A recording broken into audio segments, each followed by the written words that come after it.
Well, hello, everybody, and welcome. Very glad that you can join me for this CUFI interview. My name is Alastair Kirk of Christians United for Israel UK, and I have the pleasure of welcoming today Steven Jaffe. Steven is a member of the Jewish community in London and is a good friend of CUFI. So welcome, Steven. Alastair, it's wonderful. I'm speaking to you from the Sukkah, which I know we're going to talk about during this festival of Sukkot. I'm privileged to be talking from the Sukkah. In terms of my background, I work, as you said, from within the Jewish community in outreach and friendship to our Christian friends here in the UK.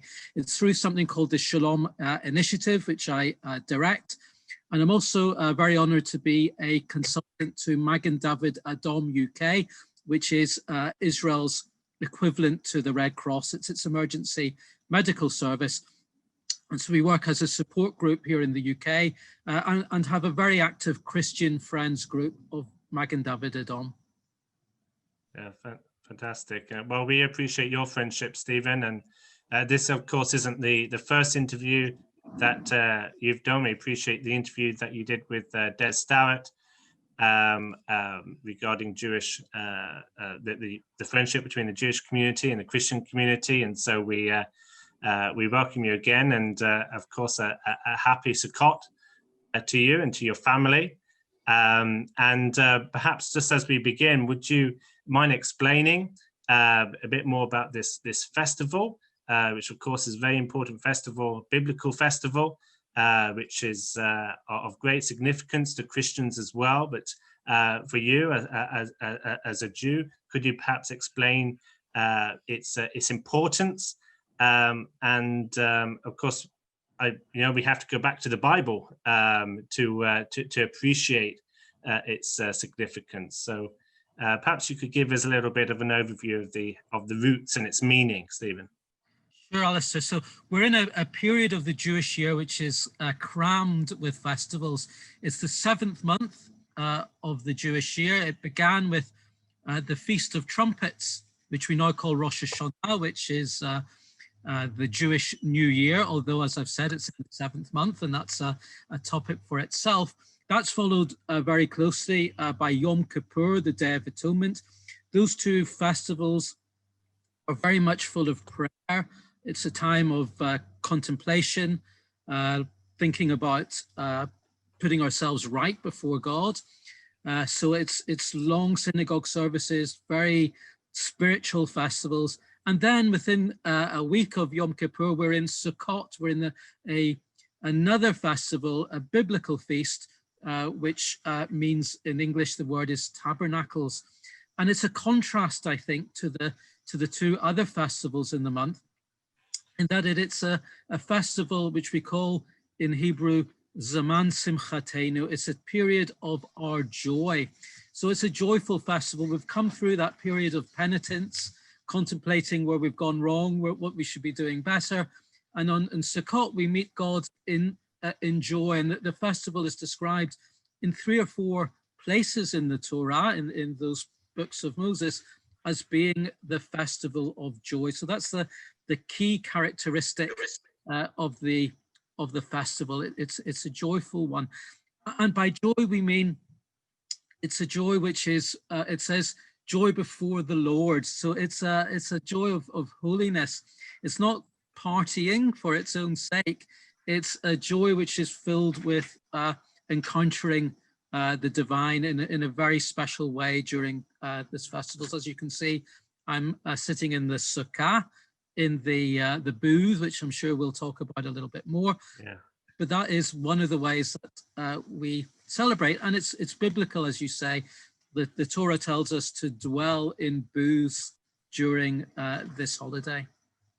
Yeah, well, of course, Steven, you just reminded me, the verse, the joy of the Lord is our strength. And I think at these very challenging and difficult times for all of us, it's good to have that focal point of remembering God's provision during time of crisis. And of course, you just referred to the booths, which were, of course, that temporary provision during the 40 years of wandering in the wilderness. Could you perhaps just explain how it connects with that side?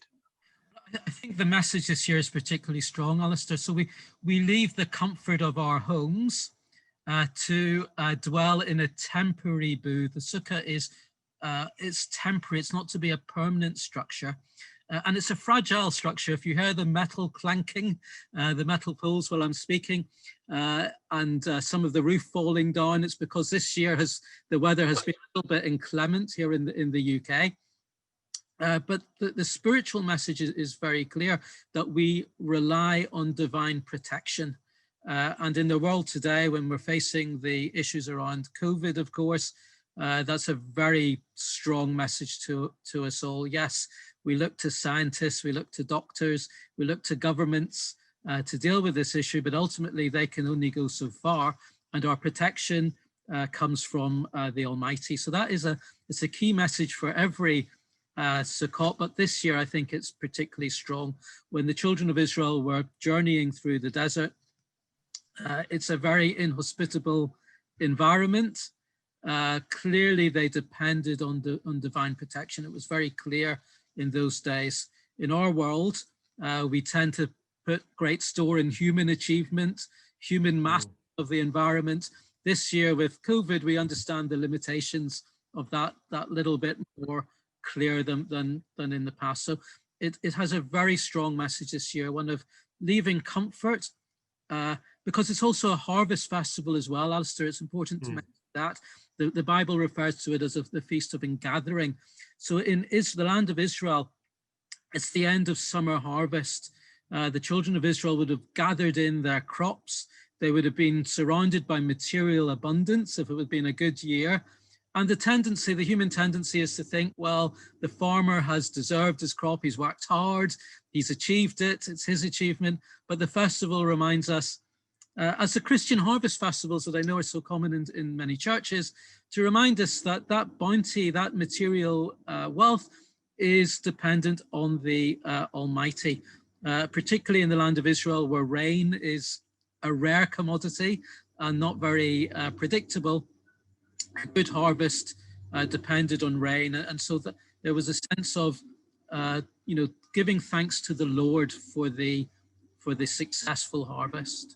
I mean, it's very interesting you say that, Stephen, because obviously you mentioned the harvest festival, which has been so prominent in the church tradition, the church calendar, and I think for as a Christian, we I often say about getting back to the Jewish roots of our faith, and so for many years, when I was younger, I remember attending harvest festivals, and it didn't occur to me the connection between obviously the Feast of Tabernacles, and so it does re-emphasize the importance speaking as a Christian of recognizing some of these Jewish roots of our faith and its significance, and of course the command to the Jewish people there's thousands of years ago was for this to be remembered from generation to generation. So I guess for you and your family, this is an important part of carrying that message from one generation to the next. Absolutely, and you can imagine, building a hut in the garden, decorating it. It excites the children, their curiosity, eating meals outside because when we can, if it's not raining, and this year in the UK was a wet. Wow. Well, you had Storm Alex, I think it was. Setting it absolutely. up. Yeah, just in the first day, so very wet this year. But normally to be able to eat out, have our meals in the garden, it's exciting the children. It is that sense of passing it on from generation to generation. Isn't it extraordinary, Alastair, that I'm sitting in a booth in North London commemorating events that took place thousands of years ago, biblical events, and that tradition has been maintained by the Jewish people throughout its exile for thousands of years. Now I know that when many Christians visit Israel, it's during the Feast of Tabernacles. It has that universal message to it as well. And they can see that the feast being celebrated in the land of Israel, where you can't, in Jerusalem, you pass a block of flats and every balcony has its own sukkah, every family. It's wonderful to see something which is thousands of years old, rooted in the Bible, and yet is alive, and it's being passed on to please God, my children and generations to come. So it's an amazing phenomenon. Yeah, amazing, and a testimony as well, really, to the legacy of the Jewish people's commitment to passing on biblical truth from one generation to the other, a biblical mandate, in fact, which we can all learn from. You mentioned about being in Israel at the time of Sukkot. We wouldn't be in the UK if we weren't going to talk about the weather. I would imagine that's quite a significant difference between being in Israel and being in the UK at this time of year. But what are some of the differences between observing it here in the UK and in Israel? Are there any sort of main differences, and how do you observe this festival, bearing in mind the conditions which are different in different places in the world? Absolutely. I think there's nothing like the festival of Sukkot to remind me that Judaism is really intended to be practiced in the land of Israel, that's the center. Because, well, I've been in Israel during Sukkot, and sometimes it can be too hot to sit out in the sukkah, even in October, although it's nice because it provides shade. But in the UK, invariably October is the time of seasonal change. You can never be sure one day to the next, never mind 1 year to the next, what the climate will bring. So in Israel, it would be very common for families to actually live in the sukkah for the festival, which in Israel, and there's some technicalities which I won't go into here, but it's an extra day in the diaspora. So they have a shorter festival in the land of Israel. The climate is certainly well inclined for people to actually live, sleep, eat in the sukkah, whereas in the UK, it's more likely that we will be perhaps eating if we can, if it's not raining. The rabbis tell us there is no requirement to dwell in the sukkah if it's cold, if it's wet. And the reason for that is, as I've mentioned, it's Zaman Simchatenu, it's the season of joy. And there is no joy to sit in a freezing cold booth in the UK if the weather is bad. So this year, I have to say, on the first 2 days when Storm Alex was passing through our way, we said Kiddush in the sukkah. In other words, we said a blessing over the wine. It was raining, and after that, the Jaffe family rushed back into the house to continue the meal in there. So it wasn't the best Sukkot weather-wise in the UK. So there are certainly differences in practice between the land of Israel and in some of the diaspora countries. Well, Stephen, your backdrop, I have to say, is both wonderful and fascinating. Could you perhaps explain what it is, what it resembles, it symbolizes, and would you be so kind as to perhaps give us a little bit of a tour of the sukkah, because I'm sure we'd all be very interested. So, Alastair, I will do my best in terms of my technical ability. Yeah, if it's possible. So behind me, it's a particular decoration that we have in the Jaffe sukkah. There'll be all different decorations that different families will have. And what the banner is symbolizing is the guests that we bring into the sukkah. It's a time for hospitality, and if there was no social distancing and no limitations in terms of who we could invite, this year obviously being very different, there were comings and goings of neighbors and family members to visit each other's sukkahs. So that's very curtailed this year. But there are some guests that doesn't apply to. Because in the Jewish tradition, we welcome guests from the Bible. So on the first day of Sukkot, we would welcome Abraham into the sukkah. The second day, Isaac, and then Jacob, and then it goes through various biblical figures through to David. So the banner behind me symbolizes the biblical visitors of each day, and that would inform the conversation that we would have in the sukkah in terms of talking about our biblical visitors for each day. They don't have to socially distance. So that's a lovely little tradition. It's not unique to our family. It's a universal Jewish tradition of welcoming actual guests, but also a personality from the Bible. No, they're all male, I have to say, and some families would have the tradition of welcoming in Sarah with Abraham, and etc. And Esther would be a guest as well. So that's what the banner is. It's getting a bit windy in here, but I will show you the roof. If you can, I'll tilt up the camera. The roof should be made of kind of natural products. It should be things that grow in the ground. It's I think taking us back to that kind of nature and harvest that I've mentioned. I think that's an important aspect. So we are we're meant to make sure that there is more shade than light in the sukkah. The very word sukkah in Hebrew is derived from its root word, which means to cover. So therefore, it was important that there would be a good coverage for the sukkah.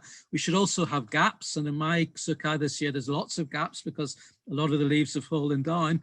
And that's to, we should see the heavens. We should see the sky above as well as the shade. So the sukkah, as I've said, is temporary. Our one here has metal poles that we store away during the year, bring out the day before the festival to put it up. Some people have bamboo roofs. That's fine. That's bamboo grows out of the ground and it's natural. So that's a different kind of roof. I've gone for some kind of leafy roof. And people will decorate the sukkah with fruit and with tinsel and all manner of things to make it a place of joy. So it's only to stay up for the 8-9 days of the festival. And it's a special place.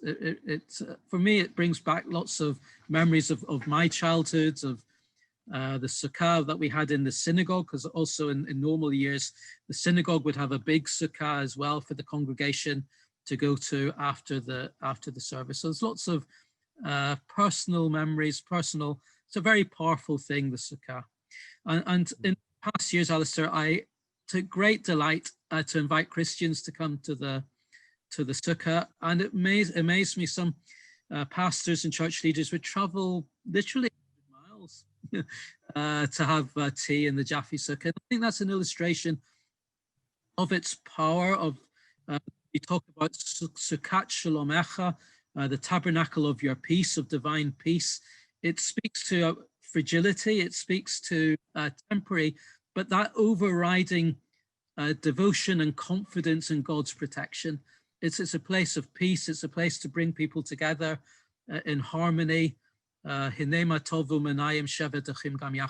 it is for brothers to dwell together in unity. So I'm frustrated this year that because of COVID restrictions, I haven't been able to extend that hospitality to Christian friends, but it's wonderful to be able to speak with you and talk and reach Christian friends through the medium of Christians United for Israel, and I'm very grateful for that.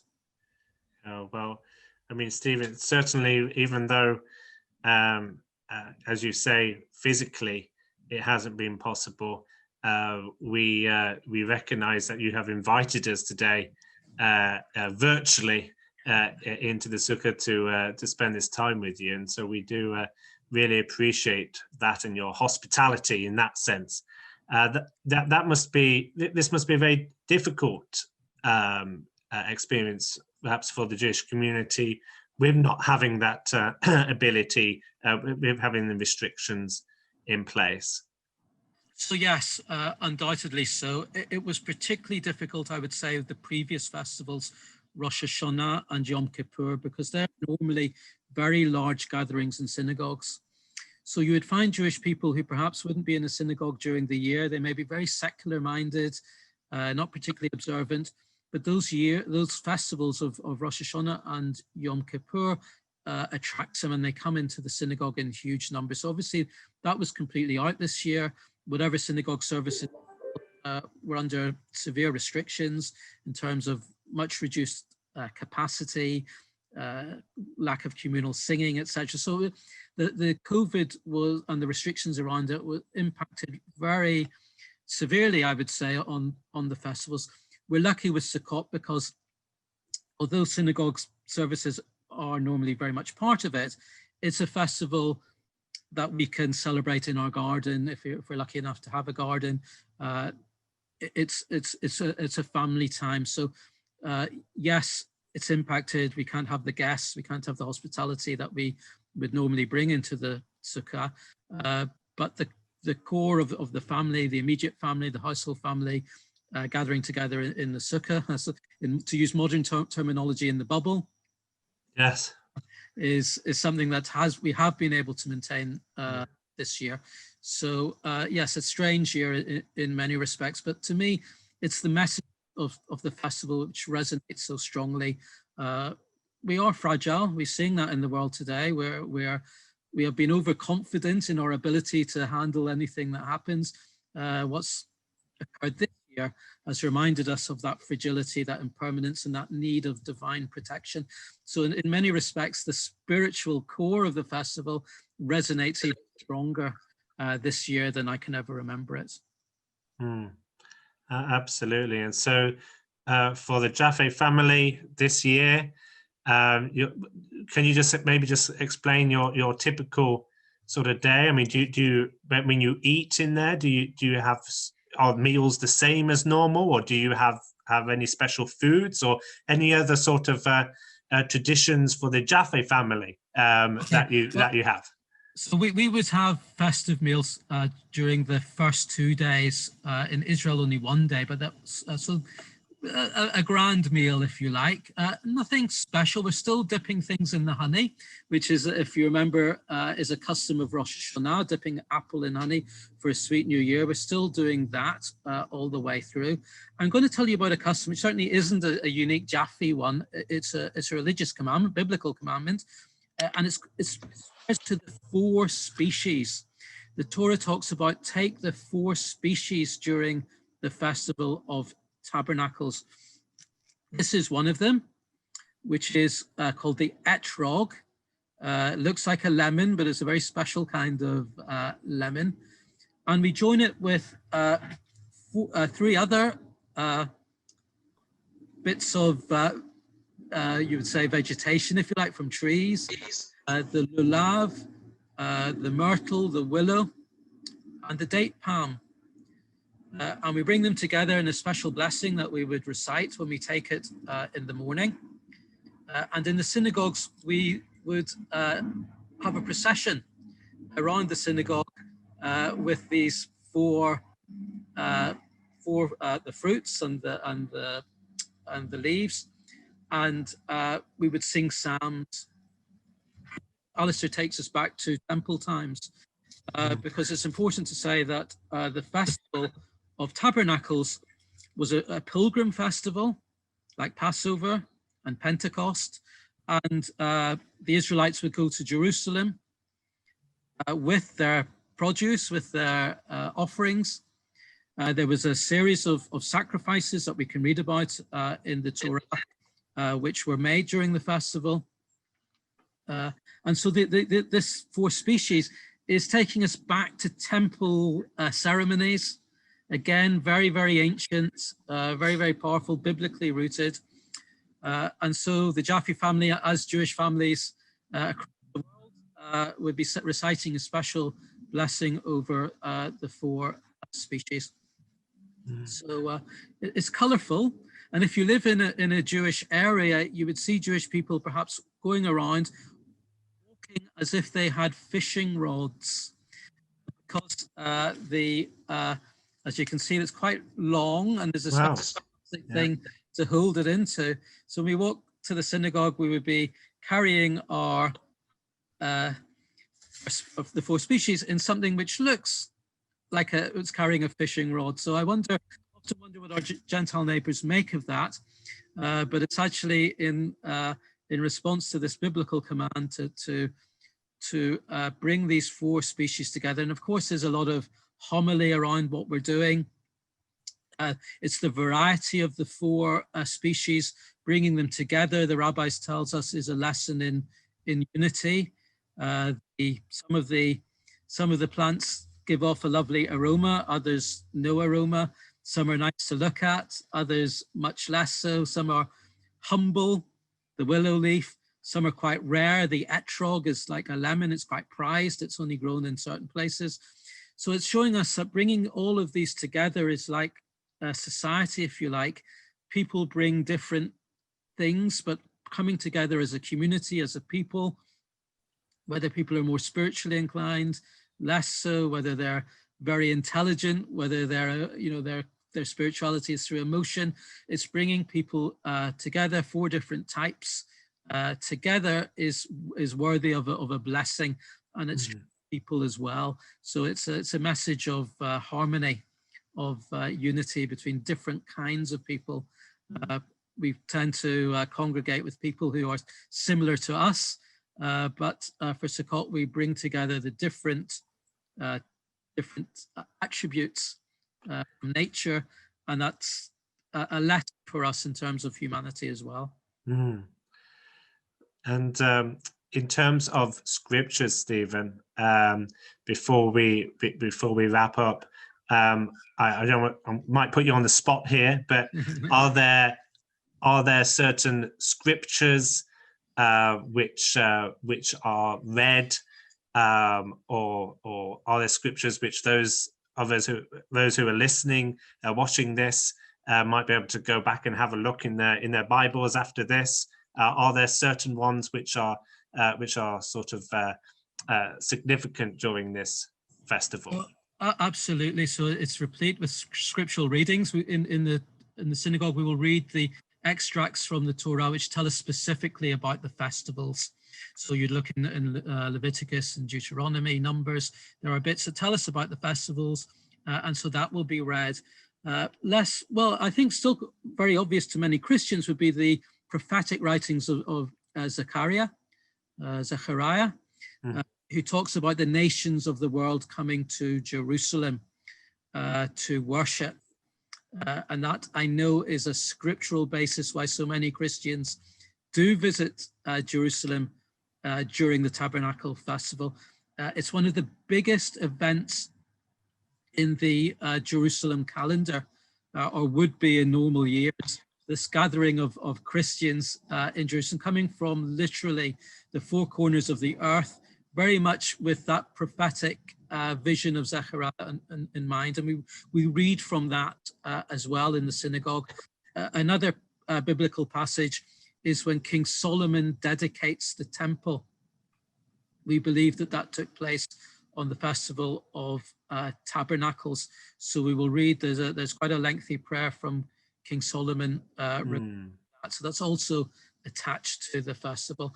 In addition to all of that, it's a great time for reciting of psalms and psalms in praise of the Almighty. So a group of psalms that talk of praising God will be read every day. So there's a lot of rich scriptural readings which root the festival in the kind of Jewish consciousness. Yeah, absolutely. And I've just quickly referred here for those of us who wish to go and have a read of this after this interview. It's Zechariah chapter 14, which speaks about a future time when the nations will go up to Jerusalem and keep the Feast of Tabernacles, which, you know, is another reminder of some of the common themes which unite us as a Christian and Jewish communities. We have a tremendous amount of things in common, and from a Christian point of perspective, I can say a lot of common things to look forward to, and these are exciting verses for Christians, and a reminder of the significance as well of Sukkot, of the Feast of Tabernacles, and of the importance of Jerusalem. You mentioned that it was that it is rather one of the three pilgrimage feasts, and so Jerusalem obviously is a significant central aspect of that as well. I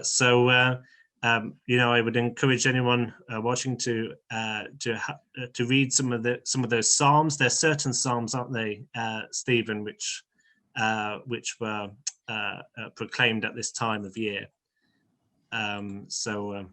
Maybe we can look those up. Absolutely. Well, it's been a delight speaking to you, Alastair, and to wish yourself, your family, and everyone at CUFI and the extended family of those watching, to wish everyone Chag Sameach, a joyful festival. We still have a couple of days to come. We're going to be finishing our cycle of Torah readings. So reading right at the end of Deuteronomy and beginning straight away with the beginning of Genesis. So it's the end of our annual cycle of Torah readings that we will be marking at the end of the festival, and starting anew with early passages of the creation story. So to wish everyone a peaceful and please God healthy year ahead, and look forward to seeing you all in person once again.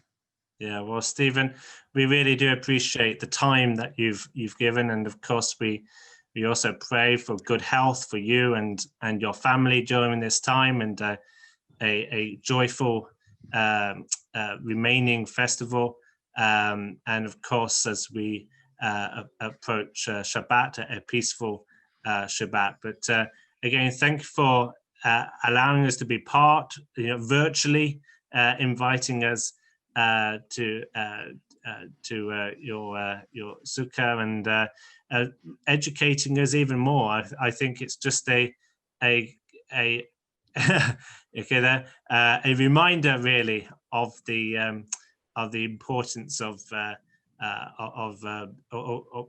reminding us of that there is even more to learn about, and so much depth and so many lessons which will encourage us in our faith, and also encourage us to stand with the Jewish community. Of course, at this time, our thoughts, our prayers are with the Jewish community, and we really do value the friendship that we have, and so every blessing to you, to your community and your family at this time.